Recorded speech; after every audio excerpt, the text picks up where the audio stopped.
우리 다시 한번 마음을 다짐하겠습니다. 주여 말씀하옵소서. 말씀대로 지켜하는 우리 모두가 되기를 축복합니다. 오늘 말씀의 제목은 필요를 채우시는 예수님, 필요를 채우시는 예수님입니다. 예수님은 우리의 필요를 아십니다. 우리의 필요를 아시는 주님께서 우리를 사랑하십니다. 그러면은 우리의 필요를 채워주시겠습니까? 안 채워주시겠습니까? 필요를 아시는데 우리를 미워한다면은 안 채워주겠죠. 필요를 아시는 주님께서 우리를 사랑하십니다. 주님이 이 땅에 오신 목적이 무엇입니까? 생명을 살리고 풍성케 하기 위해서 오셨습니다. 요한복음 10장 10절 말씀 우리가 여러 번 이렇게 설교 시간에 생각해 보았는데, 주님께서 이 땅에 오신 목적은 생명을 살리고 생명을 풍성케 하기 위해서, 그러니까 주님이 우리에게 왜 오셨는지 이 목적을 우리는 잊어버리면 안 됩니다. 예수님은 우리의 능력도 아십니다.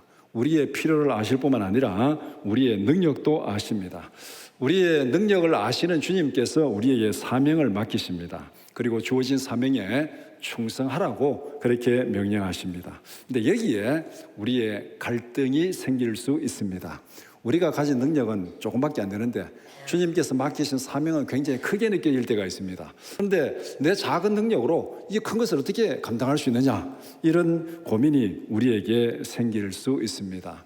능력은 작은데 감당해야 될 사명은 크고 이것을 감당하라고 충성하라고 명령하니까 어떻게 해야 되겠는가?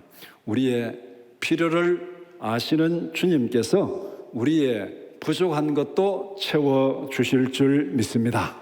이 믿음이 우리로 하여금 말씀에 순종할 수 있게 만듭니다. 우리는 주님의 계획을 믿고 주님의 말씀에 순종하면 됩니다. 내가 채우지 못하는 부분은 주님께서 채워주신다.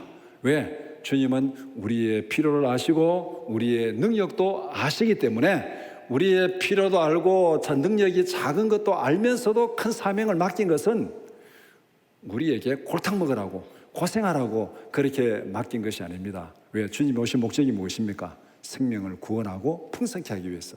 그 목적을 가지고 오신 주님께서 우리의 능력을 아시고도 큰 사명을 맡기신 것은 열심히 해라, 부족한 것은 내가 채워주겠다, 이런 의도가 있는 줄 믿습니다.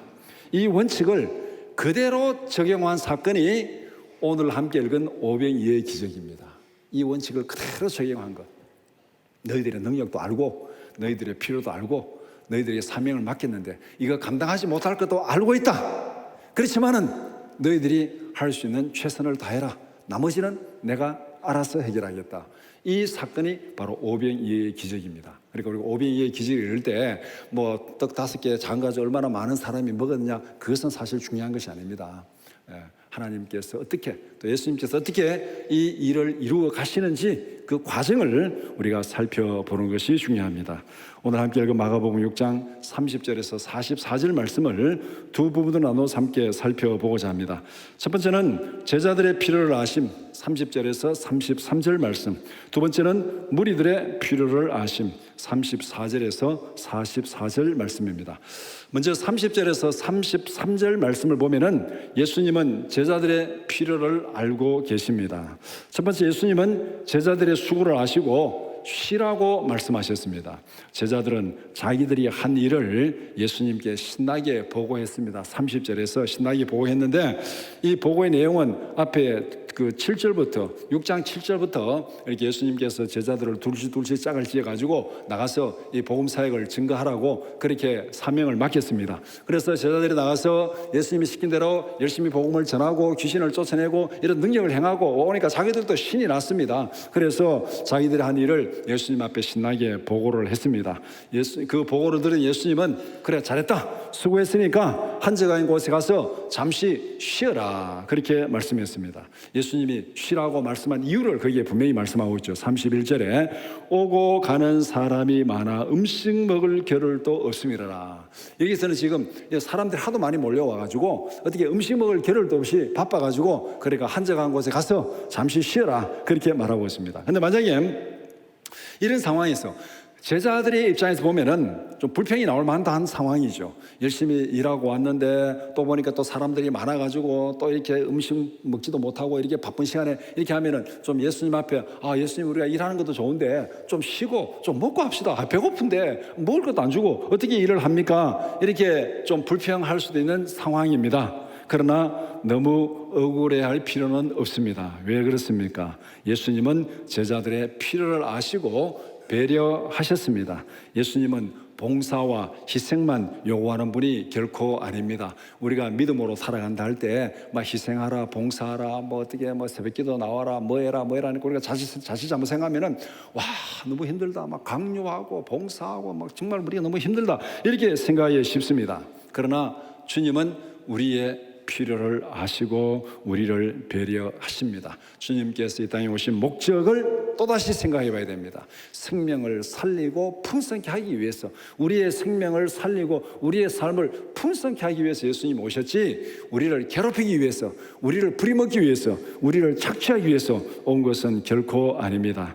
예수님께서 우리의 형편을 아십니다. 예수님께서 우리에게 필요한 것이 무엇인지를 아십니다. 그렇기 때문에 세상에서 너무 손해본다고 억울해하지 마시기 바랍니다. 이렇게 바쁜데, 이렇게 힘든데, 이걸 하라고 하니까 너무 억울해하지 마시기 바랍니다. 왜냐하면 누가 아신다고요? 예수님이 아십니다. 사람들에게 지나치게 인정받으려고 그렇게 구걸할 필요도 없습니다. 내가 이런 일 했는데 왜 몰라주느냐고, 나 알아달라고 그렇게 사람들 앞에 원망하고 불평할 필요도 없습니다. 사람들에게 인정받으려고 내가 막 애를 쓰다 보니까 상처를 받는 거 아닙니까? 사람들에게 인정받으려고 생각하지 않으면 상처받을 일도 없어요. 내가 이런 일을 했는데 왜 나를 인정해 주지 않느냐, 내가 이렇게 했는데 왜 내게 이런 게 혜택 안 주느냐, 나는 너무 손해보는 거 아니냐, 이렇게 해가지고 조그만한 것도 손해보기 싫고 조그만한 것도 무시당하기 싫고, 그러다 보니까 마음에 부닥기는 게 많고 스트레스도 많고 힘든 일이 많잖아요. 우리가 살아가면서 좀 손해보고 살아가는 마음의 여유가 필요합니다. 왜? 누가 우리의 마음을 아십니까? 누가 우리 형편을 아십니까? 누가 우리가 손해보는 거 아십니까? 주님이 아시는 줄 믿습니다. 주님이 아는 걸 우리가 인정한다면, 그것을 믿는다면 우리는 좀 더 마음의 여유를 가지고 살아갈 수 있습니다. 이렇게 마음의 여유를 가지고 살아가는 것은 다른 사람을 위한 것이 아니고 우리 각자 자신을 위해서 필요한 거예요. 여러분들이 조그마한 것도 손해보기 싫고 조그마한 것도 따져가지고 막 밝혀야 되고 그렇게 하면은 누가 스트레스 받습니까? 누가 스트레스 받아요? 내가 스트레스 받죠. 내가 스트레스 받으면은 누가 병에 걸립니까? 내가 병에 걸리죠. 잘 아시네. 예. 우리가 젊을 때는 막 좀 스트레스 받아도 병이 안 걸립니다. 아직까지 젊으니까. 그런데 나이가 한 50 넘어가면은 스트레스 받지 마시기 바랍니다. 스트레스 받으면은 이제 자꾸 고장이 납니다. 이제 고장이 자꾸 나요. 그러니까 자기를 해치는 거예요. 그러니까 우리가 성숙한 신앙인으로 살아간다는 것은 간단히 말하면은 좀 마음의 여유를 가지고 살아가는 거예요. 내가 좀 손해봐도 뭐 그럴 수 있지. 내가 좀 힘들어도 뭐 그럴 수 있지. 좀 남이 나를 무시해도 뭐 그럴 수 있지. 그렇게 하고 그럴 수 있지 하고 살아가면 돼요. 그렇다고 해서 하나님이 무작정 손해보라는 거 아니에요. 내가 그거 다 알고 있다. 내가 그거 다 알고 있다. 하나님이 다 알고 있고 예수님이 다 알고 있는데 그걸 믿지 못해가지고 내가 따져가지고 내가 뭐를 밝혀야 된다고 나서니까 내가 힘들고 내가 스트레스 받고 내가 병에 걸리고 그렇게 되는 거예요. 그러니까 다 주님께 맡기고 여유 있게 살아가면은 우리의 삶이 풍성하게 될 줄 믿습니다. 그러니까 우리 나이 들어가실수록 옆에 있는 사람하고 싸우지 말고 따지지 말고 그래 이제 하나님 앞에 갈 날이 얼마 안 남았는데 하나님이 아시겠지. 그렇죠? 하나님이 아시겠지. 이렇게 생각하면은 내가 편해. 내가 편하면은 내가 스트레스 안 받고 내가 병 안 걸립니다. 그러니까 나를 위해서 우리가 좀 손해보면서 마음의 여유를 가지고 살아가시기 바랍니다. 그런데 더 중요한 이유는 주님이 내 형편을 아신다. 이 믿음이 있기 때문에 우리는 그렇게 살아갈 수 있을 줄 믿습니다. 우리 형편을 아시는 주님께 맡기고 마음의 여유를 가지고 살아가는 우리 모두가 되기를 축복합니다. 두 번째는 제자들의 휴식은 몰려드는 사람들로 인해서 방해를 받았습니다. 예수님의 허락을 받고 조금 쉬라고 했는데 또 쉬려고 이제 좀 조용한 곳으로 가서 좀 쉬려고, 여기 있으면 사람들이 하도 많으니까 못 쉬어서 다른 데 가서 조금 조용한 데 가서 쉬려고 했습니다. 그런데 쉴 수가 없습니다. 사람들이 그걸 알고 먼저 그냥 어디로 간지 다 목적지라고 자기들이 달려가가지고 거기에서 다 기다리고 있습니다. 이 정도면은 제자들 입장에서 보면은 몰려드는 무리들이 원망스러울 수도 있습니다. 좀 제발 좀 오지 마라. 좀 우리 좀 쉬고 좀 내 다음 날 온나. 이렇게 좀 몰려드는 무리들이 좀 불평스럽고 원망스러울 수 있는 이런 상황이 지금 제자들이 처한 상황일 수도 있습니다. 그런데 우리가 살아가다 보면은 우리에게도 이런 일들이 많이 있을 수가 있습니다. 이런 일들이 때로는 오늘 우리가 살아가는 상황에서 여러 가지 사회적인 갈등이 될 수도 있는 거죠. 예를 들면은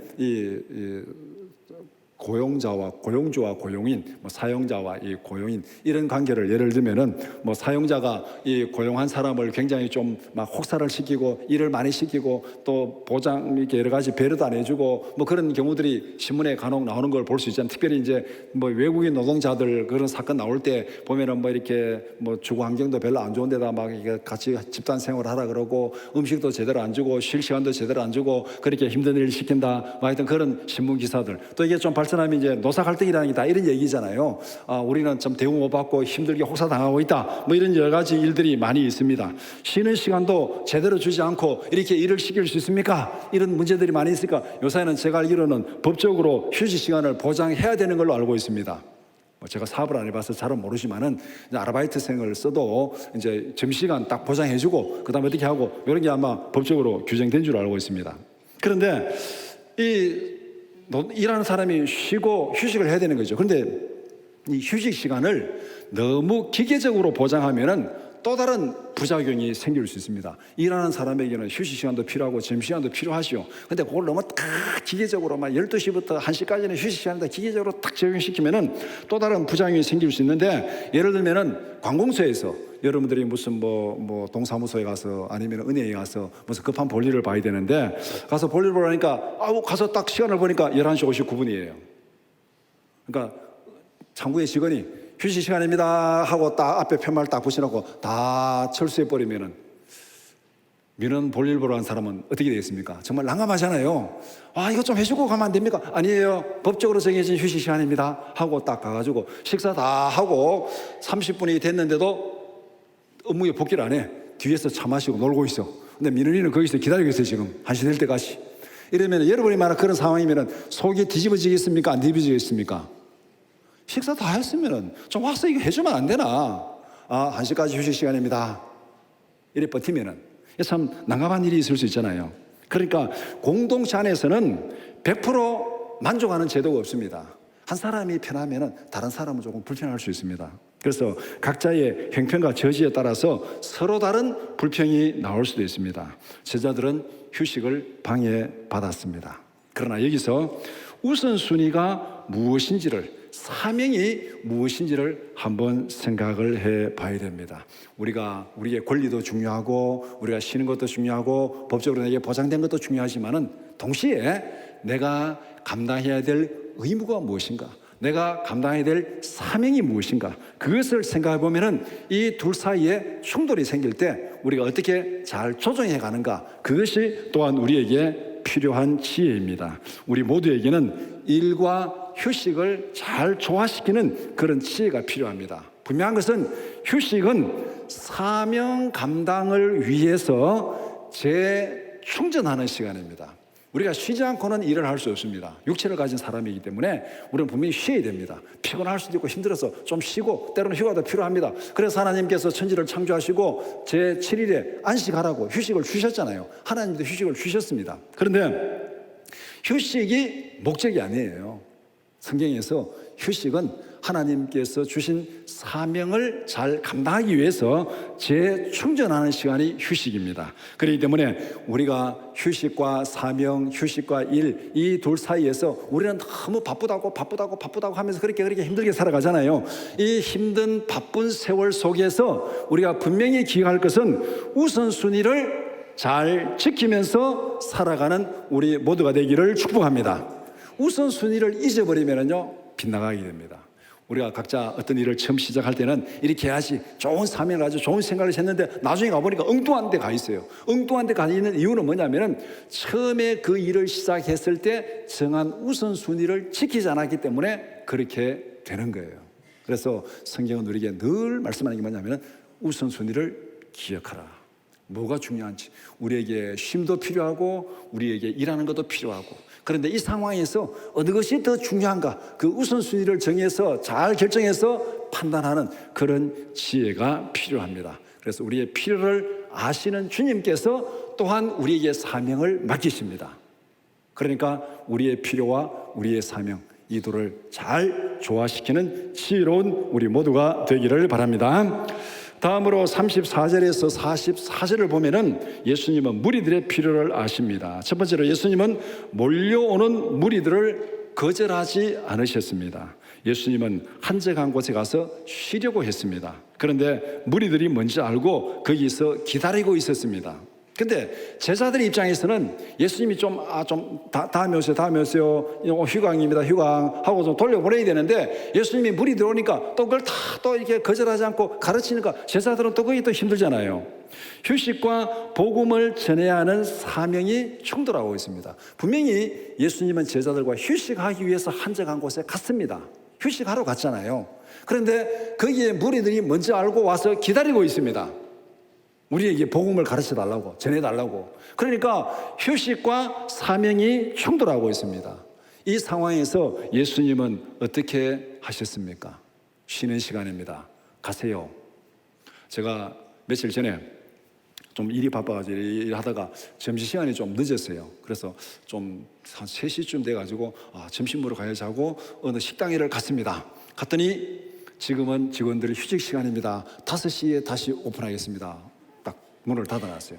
그 다음에 또 옆에 있는 식당을 또 갔습니다. 그러니까 우리는 휴식입니다. 5시에 오십시오 하고 또 그러놨어요. 그래서 신경질이 빡 나가지고 안 먹고 말지, 집에 가자. 하여튼 그런 적이 있었습니다. 그러니까 예수님 입장에서도 그럴 수 있잖아요. 지금 우리가 쉬러 왔고 식사로 왔으니까 팻말 딱 붙여놓고 다음에 오세요, 이렇게 할 수 있는데 예수님은 그들을 배척하지 않았습니다. 왜 그렇게 했습니까? 예수님은 그들 안에 있는 긴급한 영적인 필요를 보셨습니다.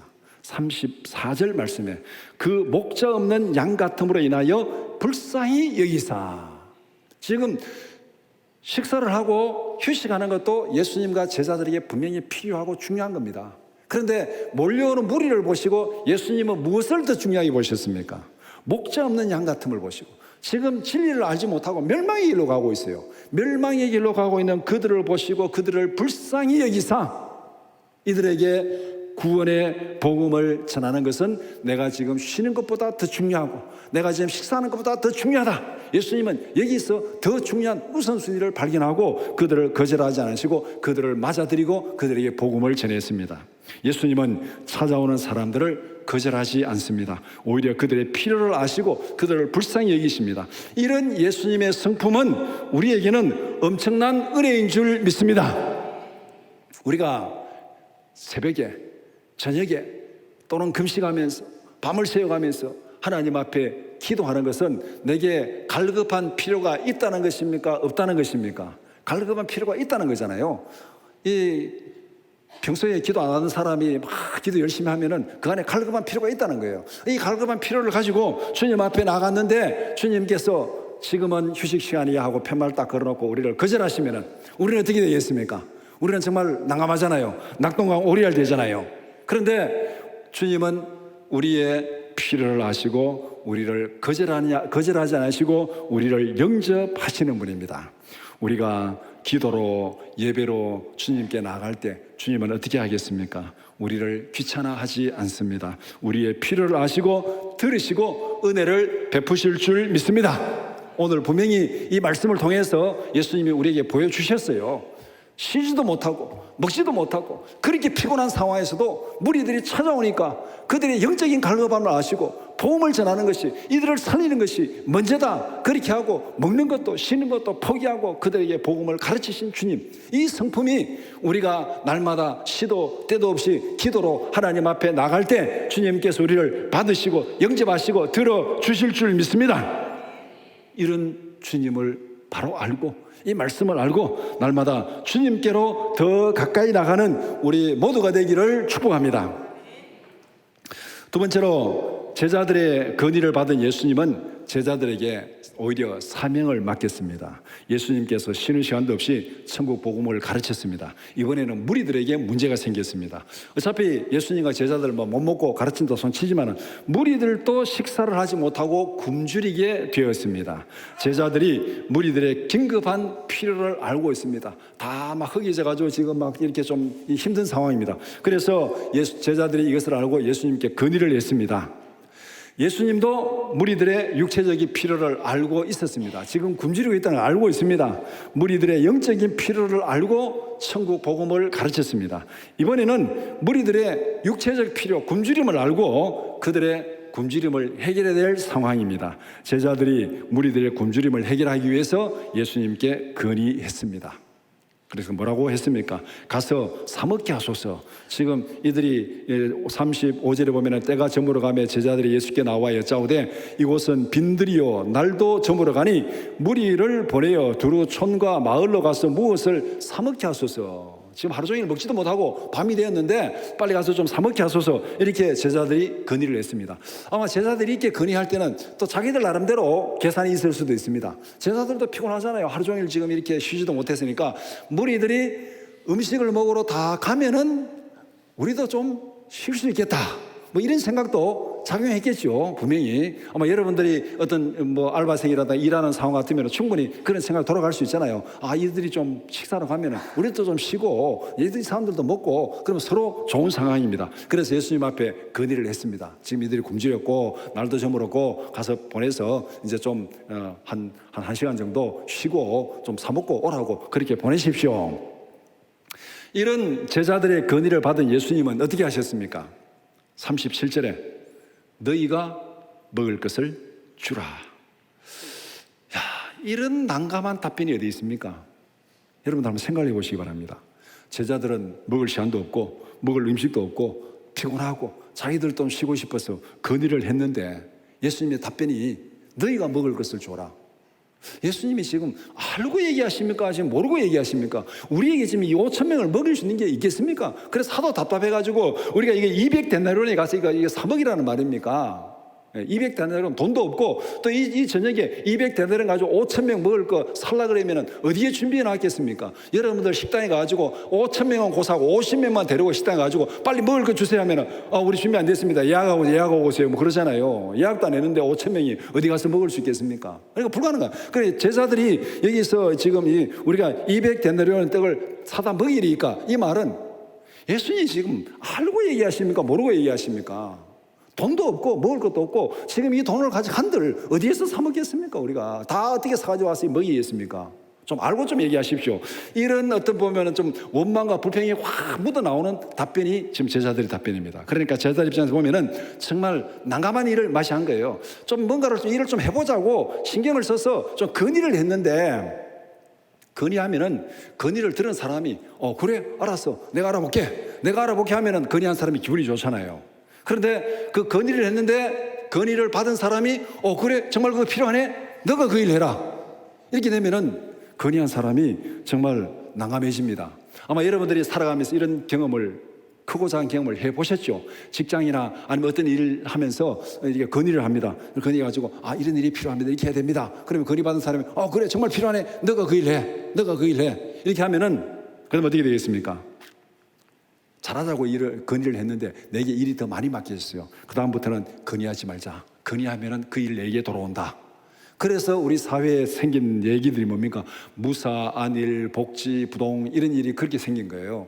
우리가 신문을 보면 공직사회 그런 게 있잖아요. 그러니까 뭔가를 좀 잘하려고 막 이렇게 하다 보면은 그 다음에 이제 정권이 바뀌어서 정책이 바뀌면은 그 사람이 적폐가 되는 거예요. 그러니까 적폐가 되니까 막 벌도 받고 막 이렇게 해가지고 자기는 충성한다고 막 열심히 했는데 정권이 바뀌니까 이 사람이 오히려 역적이 된 거예요. 그러니까 막 이렇게 막 벌도 받고 그렇게 하잖아요. 그러니까 그 다음에 생기는 일이 뭡니까?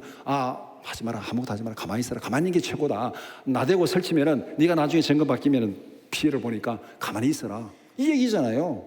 그러니까 뭔가 잘하려고 설치다가 위에 바뀌어버리면은 그 사람이 손해보니까 그냥 무사한 일, 복지부동, 편한 게 좋은 거야, 편한 게 좋은 거. 그렇게 해가지고 지금 이렇게 좀 최소한 하려고 하는 그런 경향이 우리 가운데는 있습니다.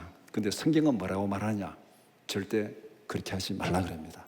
절대 그렇게 하지 말라.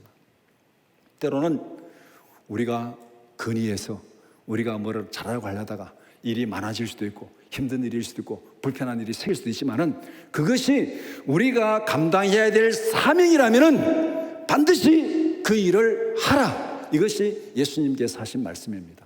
반드시. 왜 예수님께서 제자들에게 너희들이 먹을 주라 이 말 속에는 골탕 먹이 위해서 준 게 아니에요. 분명히 백성들을 먹여야 돼요. 먹여야 되는데 지금 너희들이 먹을 것을 주라 이렇게 말하는 데는 의도가 있는 겁니다. 우리가 어떤 일을 편하게 살아가는 거, 그게 우리 인생의 전부가 아니에요. 편하게 사는 것이 목적이 아닙니다. 우리의 사명이 목적이에요. 힘들어도 어려워도 고생해도 사명을 위해서 살아가야 되지 우리의 편함을 위해서 살아가는 거, 그것은 저주받은 인생이에요. 이거 우리 분명히 알아야 됩니다. 편하게 살다가 저주받은 인생이 누굽니까? 한 달란트 받은 사람이잖아요. 한 달란트 받은 사람 얼마나 편했습니까? 한 달란트 받았어요. 묻어놓고 가만히 일도 안 하고 기다렸습니다. 그래서 나는 정말 잘했다고 마지막 심판대 앞에 가가지고 나는 잘했습니다 얘기 있습니다. 하나님은 그렇게 평가하지 않았습니다. 악하고 게으른 종아 바깥 어두운 데서 나가서 슬피 울며 이를 갈미 있으리라.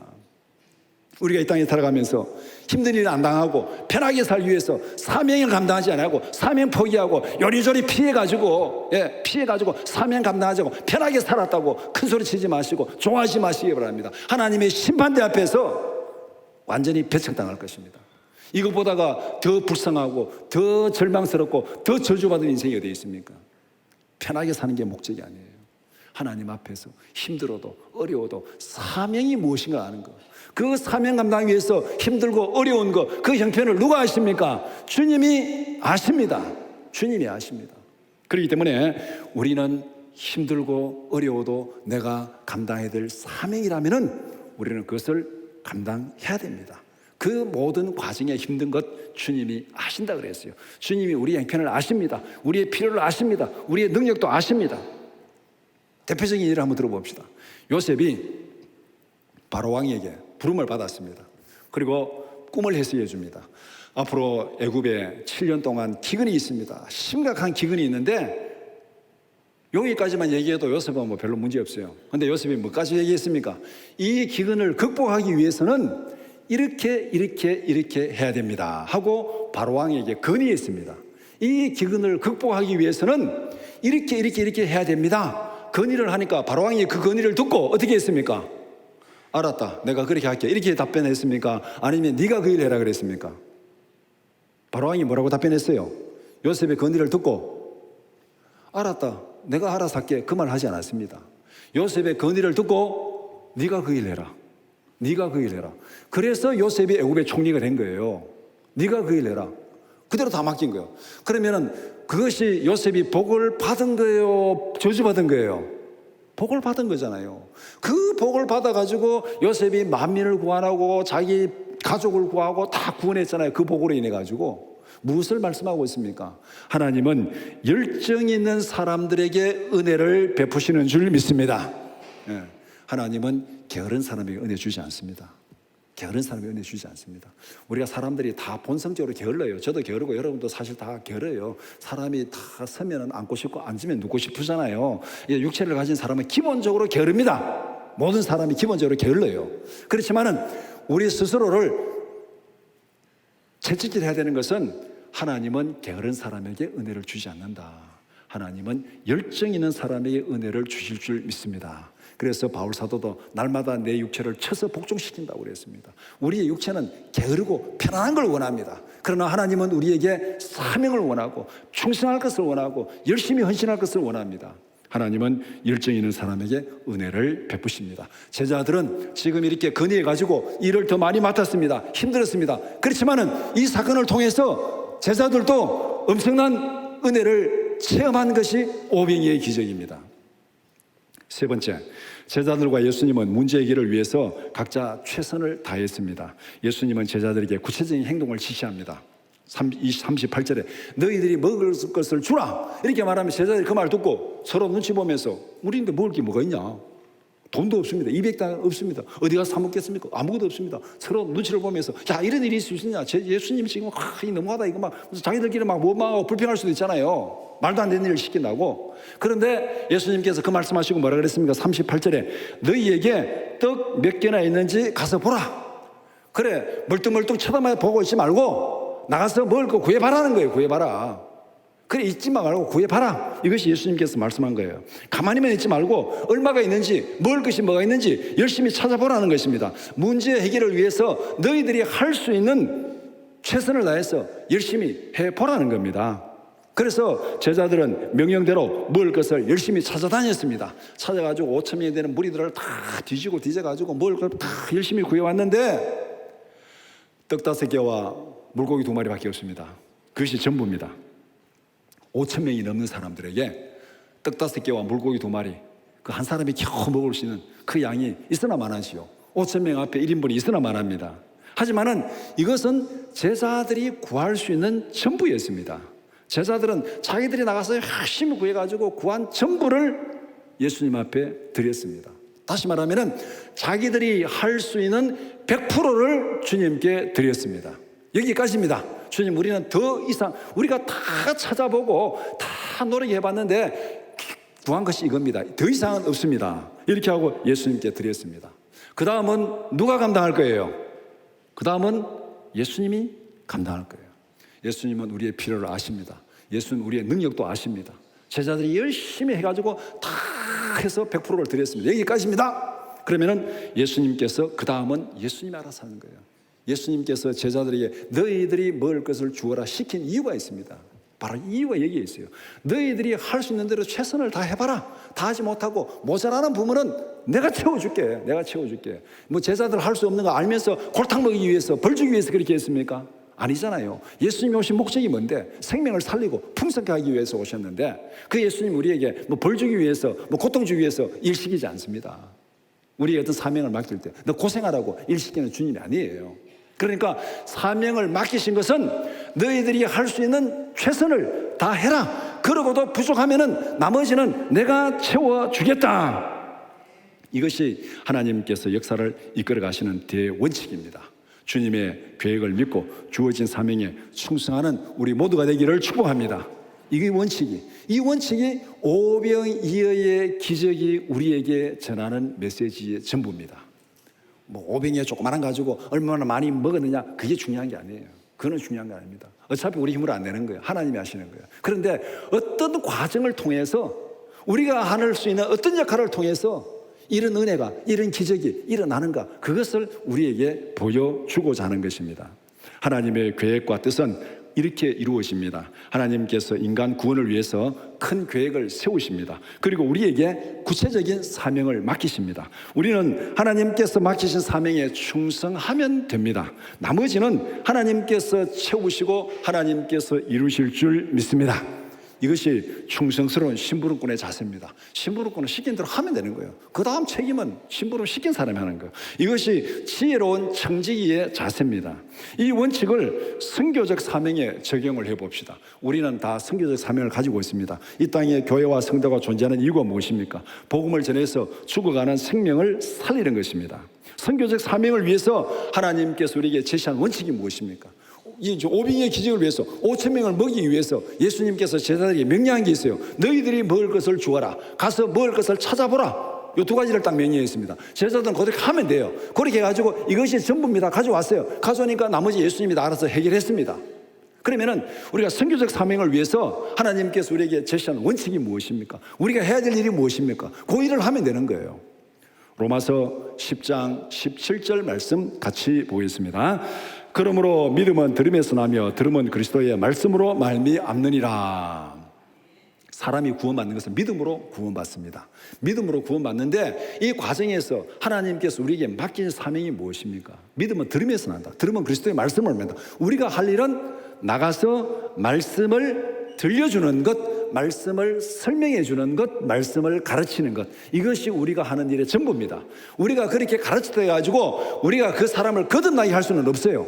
거듭나게 하는 것은 하나님이 하실 일입니다. 우리가 할 일은 말씀을 전하고 들려주고 가르쳐주는 것, 여기까지 우리가 할 일이에요. 그래서 성경은 때를 얻든지 못 얻든지 복음을 전하고 가르치라고 그렇게 말씀하고 있습니다. 우리에게 생명을 거듭나게 하라고 말하지는 않습니다. 우리가 가르치면은 거듭나게 하는 것은 하나님이 하실 일입니다. 제자들은 열심히 가서 오병이어를 가지고 왔습니다. 나머지 5천 명을 먹이시는 것은 예수님이 하실 일이에요. 우리는 나가서 열심히 복음을 전하고 가르치고 설명했습니다. 나머지 하실 일은 하나님이 하실 일입니다. 하나님의 계획을 믿고 맡겨진 일에 충성하는 우리 모두가 되기를 축복합니다. 이것이 오병이어의 기적이 우리에게 제시하는 삶의 대원칙입니다. 우리에게 사명을 맡기시는 주님은 우리 형편도 아시고 우리의 능력도 아십니다. 그분이 맡기셨기 때문에 어떤 사명이든 내가 할 수 있는 최선을 다하면 나머지는 맡기신 주님께서 해결하실 줄 믿습니다. 이 믿음을 가지고 범사에 충성하는 우리 모두가 되기를 축복합니다.